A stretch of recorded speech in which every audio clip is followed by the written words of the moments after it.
नमस्कार आप सभी को। जय जय श्री सीताराम। धीरे धीरे हम अपनी संस्कृति को क्यों भूलते जा रहे हैं? हमारे बड़ों ने जो हमें पाठ पढ़ाया था, जो हमें शिक्षा दी थी, आज हम उस पर नहीं चल रहे। आज जो हमारा रास्ता है वो बदल गया है।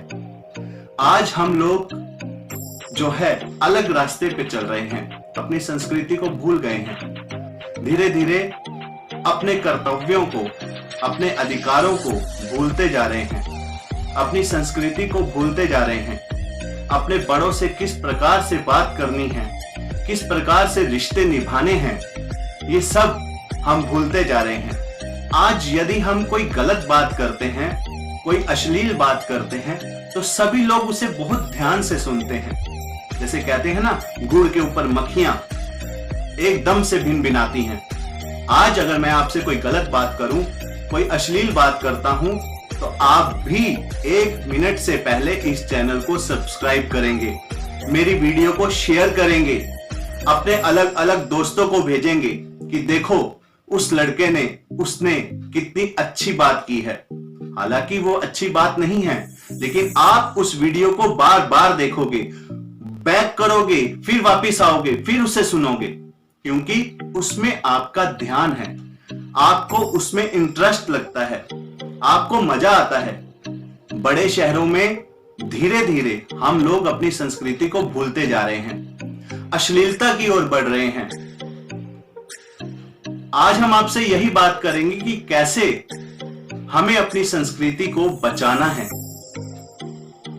पश्चिम संस्कृति को मत अपनाएं, क्योंकि वो लोग तो हमारी संस्कृति को अपना रहे हैं, हम उनकी संस्कृति को धीरे धीरे अपनाते जा रहे हैं, और कहीं ना कहीं इसका हमें बहुत ज्यादा नुकसान हो रहा है।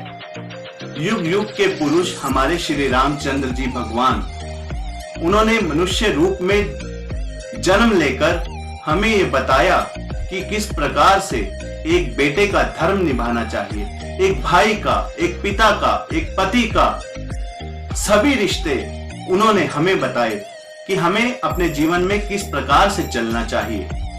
हमारे बड़ों ने हमें यही सिखाया कि हमें हमेशा भगवान के नाम का सिमरन करना चाहिए, अच्छी बातें करनी चाहिए, अच्छी राह पर चलना चाहिए।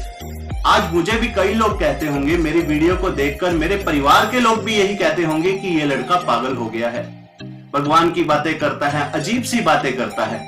ये बातें हम नहीं सुनेंगे, इसकी बातें कुछ और लगाओ, इसको बदलो, मुझे ये पता है।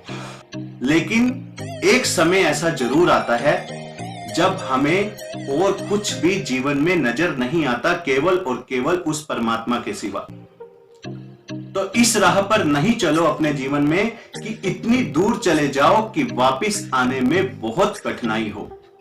अपनी संस्कृति को बचाने के लिए सबसे पहले तो हम बड़ों को, जो मुझसे भी बड़े हैं, मेरे भाई, मेरे बहनें, उन्हें अपने जीवन को बदलना होगा। अपने बच्चों के सामने बहुत सोच समझकर अपनी दिनचर्या को निभाना होगा। सुबह और शाम जब हम अपने बच्चों के साथ बैठकर भगवान के नाम का सिमरन करेंगे, तो इसका अच्छा प्रभाव हमारे बच्चों पर पड़ेगा ही पड़ेगा। ये 100% नहीं, 1000% मुझसे आप लिखवा लीजिए।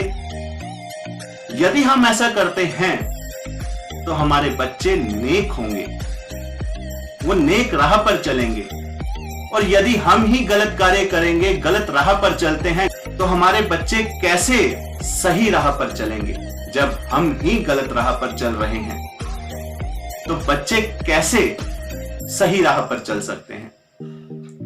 एक माता पिता जो कार्य करते हैं, हमारे बच्चे हमें देखते हुए वही कार्य करते हैं। यदि हम अच्छे कार्य कर रहे हैं, तो बच्चे हमेशा अच्छी राह पर चलेंगे। मैं आपसे बात ही कर रहा था कि मेरे अपने भी कहते होंगे, यार ये कैसी बातें करता है। ऐसा ही एक उदाहरण, व्यक्तिगत उदाहरण मैं आपके सामने रख रहा हूं। मेरी मां ने मुझे बहुत अच्छी बात समझाई। मैं बहुत छोटा था, मेरी मां ने मुझे कहा कि बेटा भगवान के नाम का सिमरन कर, राम जी का नाम जपा कर। और मैंने अपनी माँ को जवाब दिया, माँ अभी बहुत समय पड़ा, अभी तो मैं बच्चा हूं, अभी तो बहुत समय पड़ा है। लेकिन मेरी माँ ने एक बहुत अच्छी बात मुझे समझाई कि बेटा, जब हम भगवान के सामने कोई फूल रखते हैं, वो फूल ताजा होगा या बासी, या वो मुरझा जाएगा, तब अगर हम उस फूल को भगवान के सामने रखेंगे, वो फूल ज्यादा अच्छा है या ताजा खिलखिलाता हुआ फूल जब हम परमात्मा के सामने समर्पित करते हैं, वो फूल अच्छा होता है या मुरझाया हुआ फूल? मैंने कहा, माँ बिल्कुल सही कह रहे हो, खिलखिलाता हुआ फूल।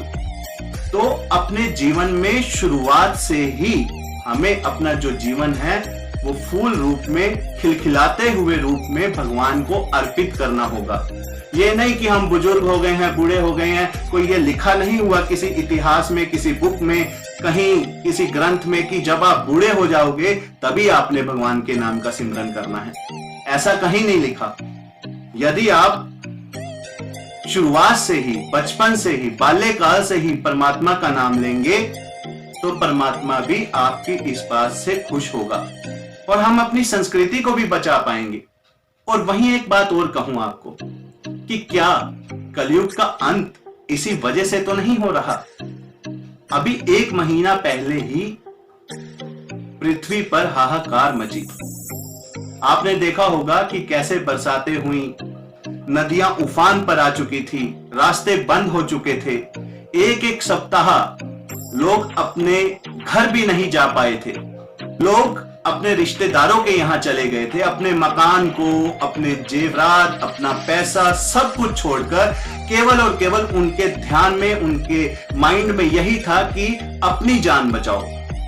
वो मकान, वो जायदाद, वो आभूषण, वो कपड़े वहीं के वहीं धरे के धरे रह गए थे। ये बहुत अच्छा उदाहरण था परमात्मा की तरफ से। लेकिन अगर हम इसे समझ पाए तो ना, यदि हम इसको समय पर समझेंगे तो हमारे लिए अच्छा होगा। क्योंकि कलयुग में केवल मात्र भगवान के नाम का सिमरन ही हमें बचा सकता है। हमेशा परमात्मा को याद करना चाहिए। और इसी वजह से हम अपनी संस्कृति को भी भूलते जा रहे हैं, क्योंकि हम पश्चिम संस्कृति की ओर बढ़ रहे हैं, अश्लीलता की ओर। बड़े बड़े शहरों में जाओगे, अश्लीलता जो है साफ साफ नजर आएगी और लोगों को अच्छा भी लगता है। जो सुंदरता ढके हुए तन पर है वो नंगे बदन पर नहीं है। इसलिए अपनी संस्कृति को मत भूलिए। आपको मेरी बात अच्छी लगती है तो इस वीडियो को ज्यादा से ज्यादा लाइक कीजिए और मेरे YouTube channel vision of peace को सब्सक्राइब करना मत भूलिए। आप सभी को जय जय श्री सीताराम।